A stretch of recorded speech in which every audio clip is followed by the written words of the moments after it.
Hello everyone. Once again, PR season is upon us. For the 8th time, Jesus Christ, we will be collaborating with World of Warships to turn some of their warships into anime girls for us to research. And much like last year, I'm going to engage in the fool's errand of trying to predict the newcomers. But before we do, some addendums to last year's criteria.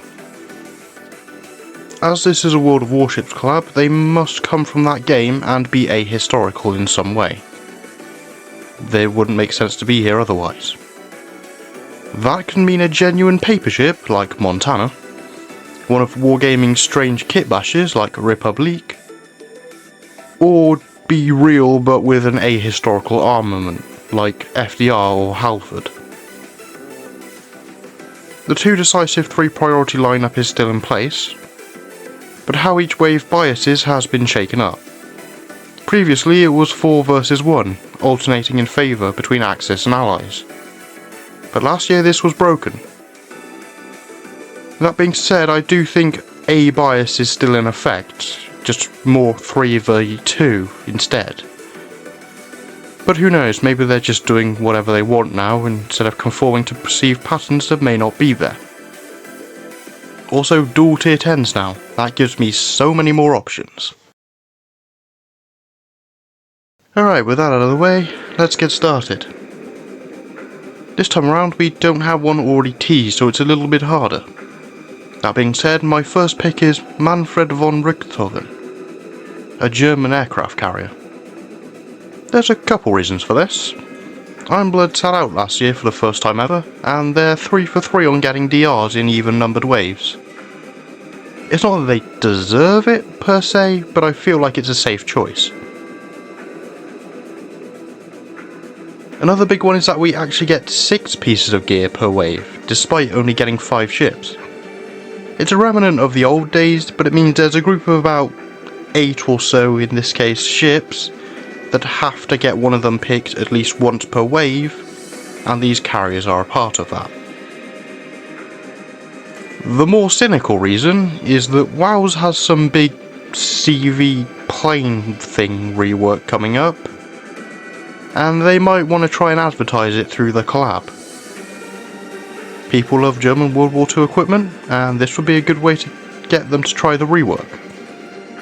They're also really the only viable option in this case, because the other will be Malta or another Soviet carrier.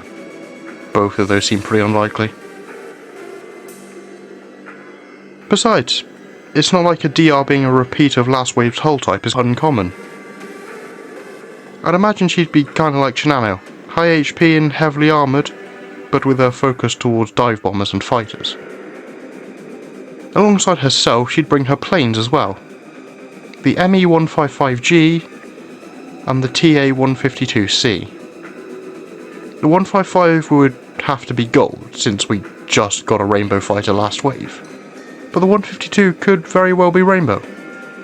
Whether that's as an AP bomb equipped dive bomber, like the Tenrai, or a converging torpedo bomber is up in the air. But honestly, I'd settle for gold if it meant giving the Ironblood some bombs. That leaves the other decisive, and an interesting observation. The last 2 waves have split the rainbows between Axis and Allies. Now, as I've said before, twice is a coincidence, not a pattern. Which is why I'm electing to ignore it in favour of the Sakura Empire. I've previously been against Sakura getting a decisive, since they have the September UR event on lock. But seeing as double URs are now a thing, and I doubt they'll ever get one, I think it's okay to get a decisive now. It has been 4 years since that last one. As for who, I think it'll be a Vanguard. Specifically, Light Cruiser Yodo. When it comes to ultra rare light cruisers, Sakura is lacking, having only Mrs. Torpedo memes as a possible candidate. For her playstyle, she'd feature fantastic AA and gunpowder, backed up by some strong torps and some support for her fellow light cruisers. Despite her high HP, by virtue of being huge, her survivability would leave something to be desired, lacking the tankiness of her predecessor Shimando. Given her loadout in WoWs is very similar to said predecessor, she doesn't offer much in the way of gear. Perhaps an AA gun version of her main armament? It was initially built for that, after all. Maybe they can make it time fused as well. Remember that mechanic? I don't think Manju does. On to the bulk of the ships. Our first PR belongs to the Royal Navy. Typically the faction that gets C an anniversary also gets something in PR, but I really don't see a third rainbow happening so close to the previous two, so we're just going to have to settle for this. And this, I believe, will be a heavy cruiser. Albemarle, to be exact. Royal Navy is short on good heavy cruisers and will be for the remainder of the game, due to history, but this gives them a chance to grab another. Albemarle in WoWs is the first of her tech line to get the British print half of your health bar back, improved heal, and that could be referenced in her kit by giving her a strong self-heal, allowing for survivability on par with her half-sister Cheshire, though with greater emphasis on gunpowder instead of AA. Pretty much all of her gear is already in-game, so any equipment would likely have to be a variant. An AP version of her gun, perhaps? Or it would have to be something that comes from another ship to fill the gap. For the third and final Axis ship in this wave, I'm thinking an Italian light cruiser. My personal choice would be Francesco Ferruccio, but I think the more likely option is Ferrante Gonzaga. She works well for both sides of this deal. Wargaming gets to advertise a new premium, and Arzelaine gets to relieve Duca from her carrying Sardinia's light cruiser's duty. Gonzaga should be fast and frail, with powerful AA and gunnery supported by smoke screens, though she would be lacking in torpedo power compared to her half-sisters.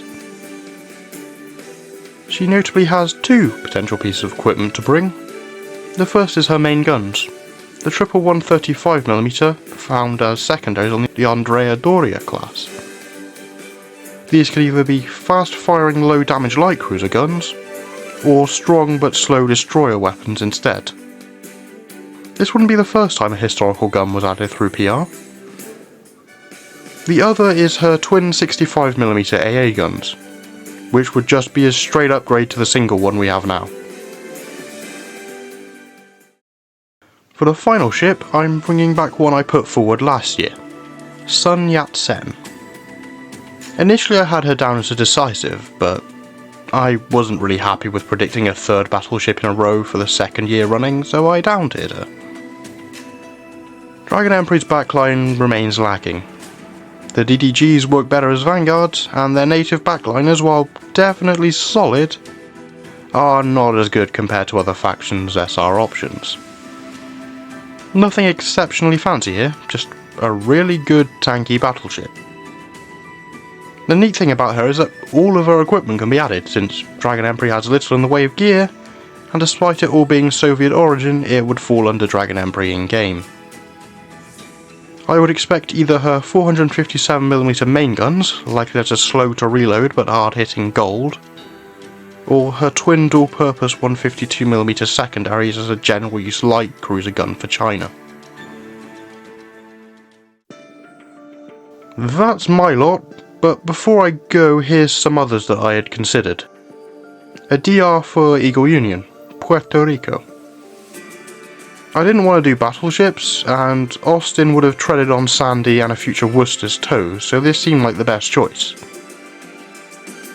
Most large cruisers lean heavily into tanking, so instead she'd use her 12 guns to be more DPS focused. In the event Ironblood didn't get a DR, I also considered Wiesbaden, as a PR light cruiser with strong AA. France I was initially going to give Orage as a Vichy PR destroyer, to be more torpedo focused or generalist than her traditionally gun-based brethren, but she got relieved from duty by Yoda. I also briefly considered Republique, but the aforementioned BB issue, combined with having no idea how to balance a fast reloading high caliber quad gun, made that pretty short-lived. You may have noticed a distinct lack of Tulipa. and that's because I don't think they're going to get anything this round. I understand that they're the new guys, but with the exception of the French, it typically takes a while for post-launch factions to get a research ship. Ragged Emperor and Northern Parliament didn't get one until PR5. But enough about that. This has been another round of delusions that the rhyme or reason of PR can be predicted. As always, I eagerly await your own predictions below. And when we inevitably get proven wrong, I will be here to tell you all about the new ship's origins. Until then, fair winds and following seas.